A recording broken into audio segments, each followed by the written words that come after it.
Cronkite News starts now.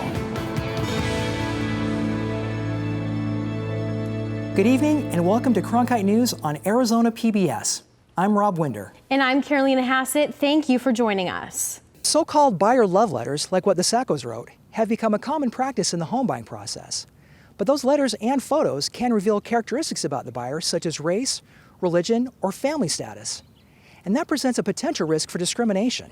And nearly 80% of respondents to the survey identified low wages as the #1 challenge to recruitment. As prospective employees were either content to rely on pandemic unemployment or have found that they can make more money working just about any place else. Swallow Cave is just a short walk from here. Down behind those trees and shrubbery you can see behind me. Now the interior of the cave is off limits to visitors all year long, but during the bats' roosting season, the presence of people even near the mouth of the cave can cause problems. Despite saying he planned to resign, former Republican Secretary of State Ken Bennett decided to remain in his position as the Arizona Senate's liaison to the Republican-led audit of the 2020 election. Capitol Media Services reports he made a deal with Senate President Karen Fann to remain after she blocked him from entering the fairgrounds last week. Now, Mossin says another shipment of trucks just came in, and they are pretty well stocked now. But she tells her customers that if they see a truck, tractor, or any other toy on the shelf that they like, they need to buy it now because it may not be there the next time they come. In Phoenix, Rob Winder, Cronkite News. Several years ago, Phoenix resident Mara Linder's work as a divorce mediator prompted her to make a change for her own family. I'd been doing divorce mediation for a couple years at that point and was getting deeply into people's finances and realized that nobody was saving for the future and definitely not saving for their kids. With the encouragement of her financial advisor, Linder opened 2 529 savings accounts to help fund the future higher education expenses of her twin daughters, who already have high aspirations. One loves anything to do with culinary, anything, and she's little Martha Stewart. She's always cooking and presenting and decorating, and she's talked about going to culinary school. The other one has been designing fashion since she's little and has talked about Fashion Institute, but just recently saw Legally Blonde, so she wants to get her fashion degree and then go to Harvard Law. Even if those plans change, Linder can use the money from her daughter's 529 accounts to support just about anything they want to do.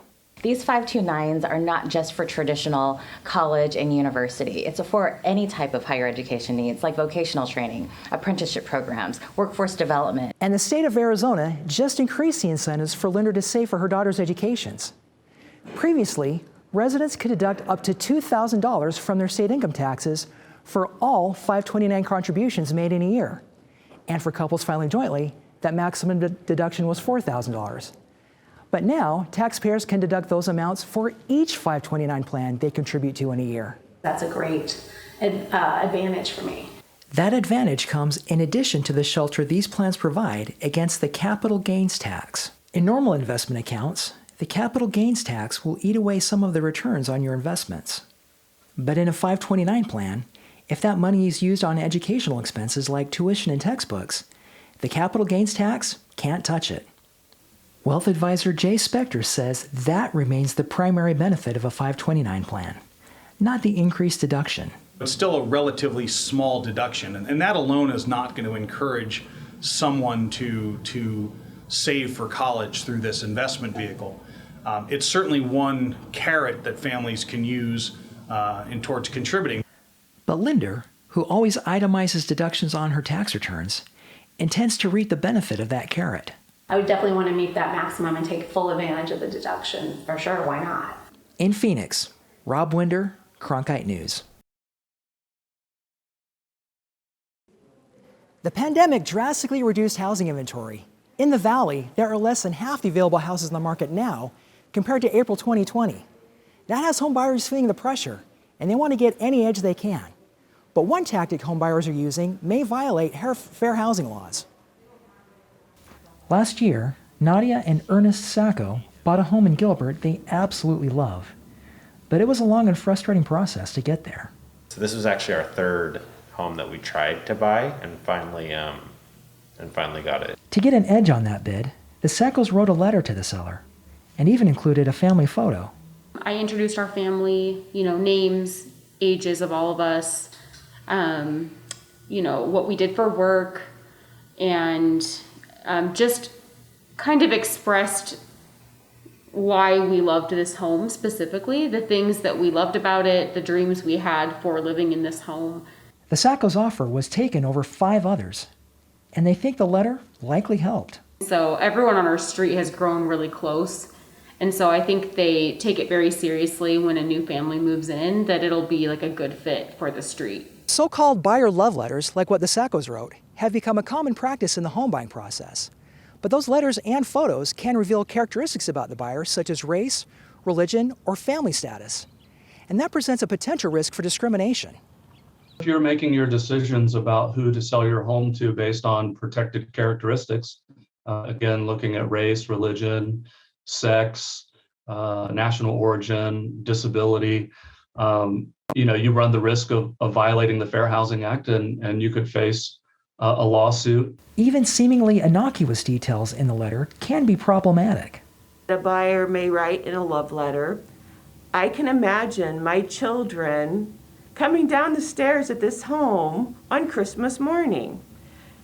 You've just disclosed to the seller your familial status and your religious preference." The extent to which these letters actually result in discrimination is unclear.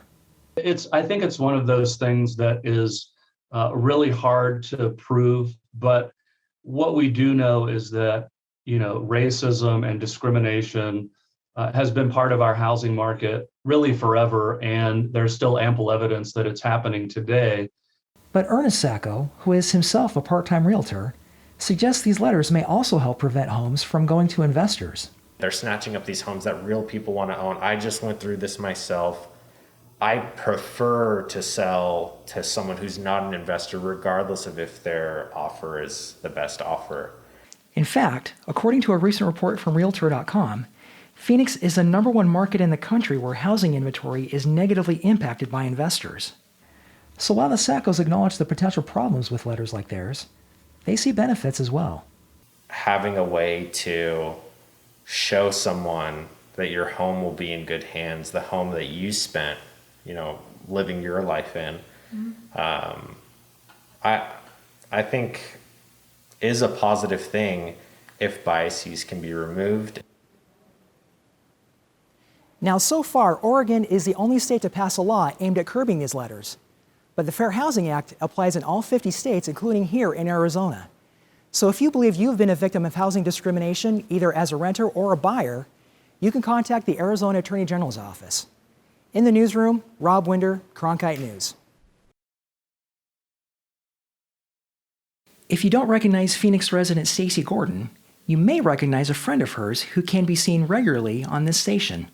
Julia, one of the newest neighbors on Sesame Street.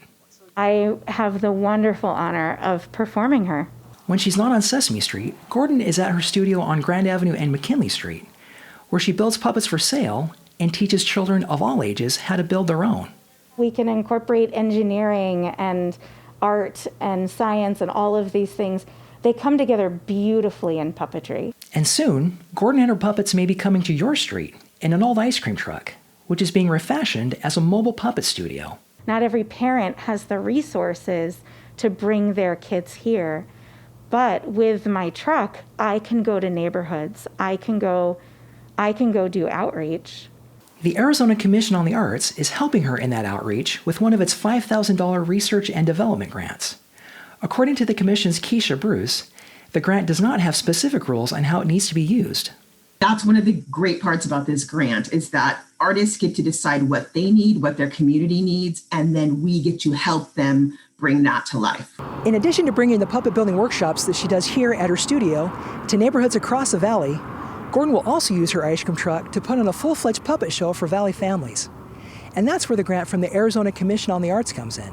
This grant is allowing me to take time and build a show the right way and bring in a story from start to finish that has a lesson in it. To do that, Gordon would need to take time off from teaching the workshops which pay her bills. The grant will enable her to do that and promote her growth as an artist in a very important way.